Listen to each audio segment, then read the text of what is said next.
It's an increasingly common story in our cities. Family homes being demolished to make way for high-density, high-rise apartments. Governments are under pressure, of course, to provide more housing. People got to live somewhere, while there's also a lot of money to be made for developers. But what if you're a resident resisting change? 87-year-old Barry Dixon refused to sell his Sydney home to the developers, so they just built around him. A lot of people in this area will know me. My name's Barry Dixon, and I've lived in this home for 60 odd years with my wife, and we've had 4 children. But it's been a great adventure to live in this old home and spend so much time restoring it and getting it back to what it was like back in 1910.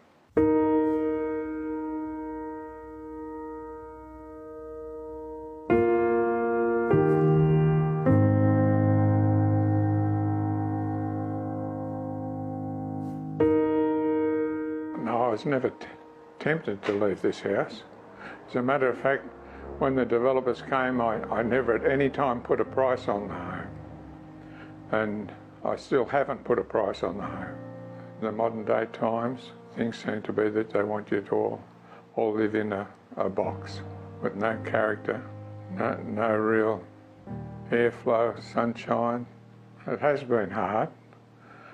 As a matter of fact, the intimidation with noise, they're allowed to get away with whatever they want to do, and I've had experience of that, and of course the death of my wife and eventually the death of my daughter.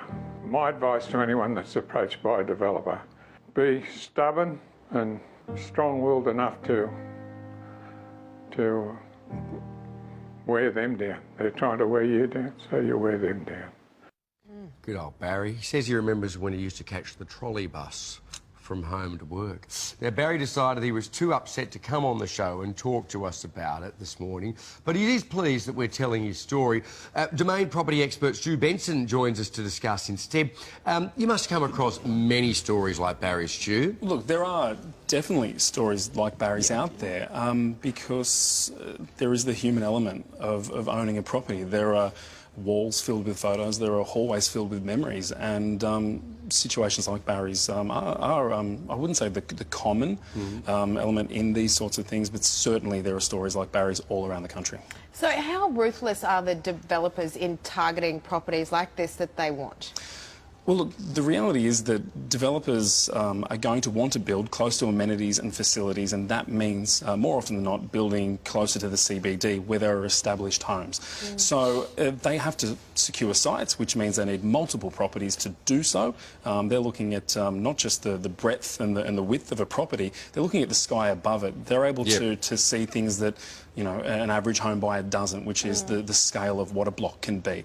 So they're doing mathematics and sums based on height as well as your traditional dimensions, and acquiring as many properties to do that as possible is in their best interest as well. Stu, of course, people have to live somewhere, and people like, as you say, to be close to the amenities. It makes environmental sense to have people close to amenities. But at the same time, you don't want to entirely lose the character of the suburbs, you know, that are so familiar and so well loved. I mean, I think of a place like Paran in Victoria, for example. You know, 5 years ago, that was a character post-industrial suburb, and now, you know, much of it is boxes. What do you do? How do you balance? Look, I think residents do need to make sure they're attending council meetings.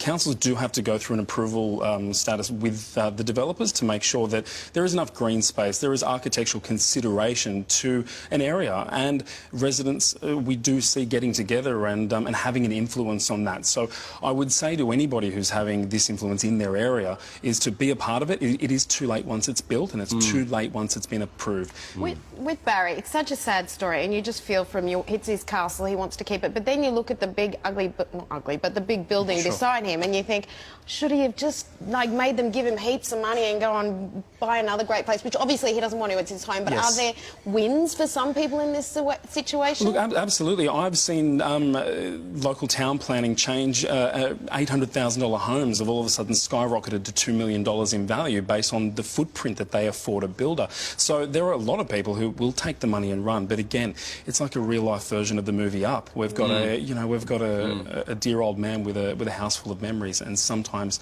that is just the case. So your advice is, obviously to get along to the council planning meetings where developments are being approved or rejected. Just quickly, dealing with developers themselves, do you ever get that chance? Look, it can be quite difficult. They're working on profit and loss, and they've got figures in their head, and they will approach you with a figure that more often than not is on the lower end of what your property is worth. Many homeowners aren't developers. They've never done it before. Their experience is transacting in just regular real estate. I would engage a professional. I would speak to a local real estate agent. I would speak to somebody who does this every day of their life. Make sure you get all the money you can out of it. And get all the money you can. Make their money out of it. Absolutely. Good on you, Stu. Thanks very much. Thank you very much.